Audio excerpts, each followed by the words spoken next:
அக்கா வணக்கம். இப்போ நமக்கு 5000 மகளிர் உரிமை தொகை கொடுத்தாங்கல்ல, அதை பற்றி உங்கள் கருத்து என்னக்கா? அனைவருக்கும் வணக்கம். 5000 மகளிர் உரிமை தொகைன்றது யாருமே எதிர்பார்க்காத ஒரு விஷயம். அது திடீர்னு ஒவ்வொரு அக்கௌண்ட்லையும் மகளிர் 1,31,00,000 மகளிருக்கு அக்கௌண்ட்டில் காலையிலேயே அந்த தொகை வந்து சேர்ந்துருக்கு. அது எதுக்கு வந்தது, யார் போட்டாங்க, அது எப்படி அவங்களுக்கு கிடைச்சிது அப்படின்றது நிறைய மக்கள் வந்து ரொம்ப ஒரு குழப்பமான ஒரு சூழ்நிலை. திடீர்னு ஒரு அதிர்ச்சின்னு கூட வச்சுக்கலாம்.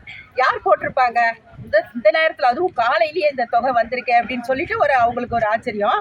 அப்புறமா தான் தெரிஞ்சுது. தலைவர் உடனே அடுத்த மெசேஜ் ஒன்று போட்டார்.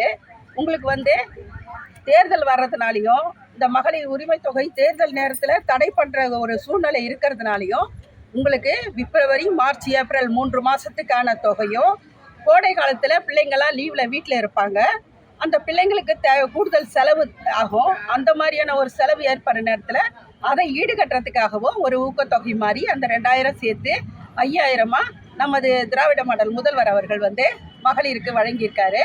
அது ஒரு மிக சிறப்பானது. ஒரு பெண்மணி சொன்னாங்க, எனக்கு அப்பா இல்லை, திடீர்னு காலையில் அந்த தொகை வந்து என்னுடைய அக்கௌண்ட்டில் வந்து சேர்ந்துருக்குது. எனக்கு அப்பா கிடையாது, அன்னைக்கு என்னுடைய பிறந்த நாள், என்னுடைய அப்பாவே எனக்கு அந்த தொகையை வந்து எனக்கு பிறந்தநாள் பரிசாக கொடுத்தாருன்னு சொல்லிட்டு நான் ரொம்ப பெருமைப்படுறேன்.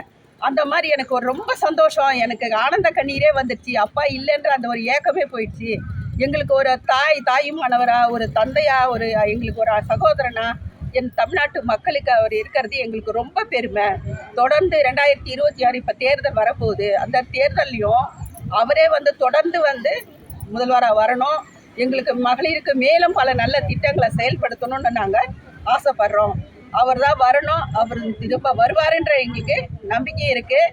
அவருக்காக நாங்கள் பிரார்த்தனையும் பண்ணிக்கிறோம். கண்டிப்பாக முதல்வராக மறுபடியும் வருவார் அப்படின்னு சொல்லிக்கிறேன்.